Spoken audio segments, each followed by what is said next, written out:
नमस्कार, मी मृणाली पिळणकर. तुम्ही पाहत आहात LS मराठी. पाहुयात काही महत्त्वाच्या घडामोडी.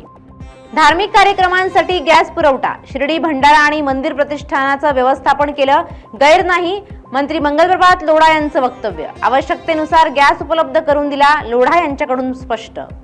मंत्रिमंडळातील मंत्रीच एकमेकांना गॅसबाबत पत्र लिहितात. राजकीय मतभेद बाजूला ठेवून सहकार्य करायला तयार.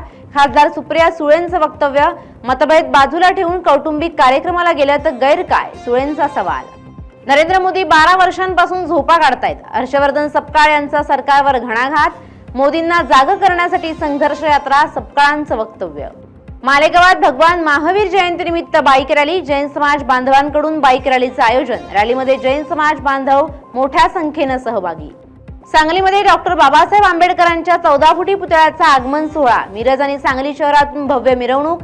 एप्रिल महिन्यामध्ये पुतळ्याचा मोठा दिमाखात प्रतिष्ठापना होणार. बीडमध्ये बालविवाहाच्या बॅनरची चर्चा. वार्षिक 5 ते 6 हजार बालविवाह होत असल्याचा बॅनरवर उल्लेख. बॅनरची सोशल मीडियावर जोरदार चर्चा. मीरा भाईंदरमध्ये काळी जादूच्या संशयातून अपहरण करून मारहाण. पोलिसांकडून 4 आरोपींना अटक तर 1 फरार.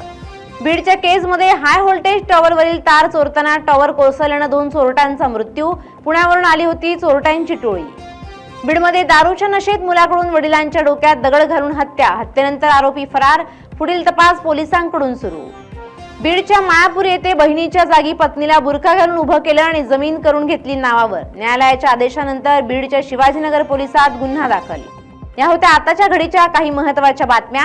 अशाच महत्त्वाच्या बातम्यांसाठी पाहत रहा LS मराठी.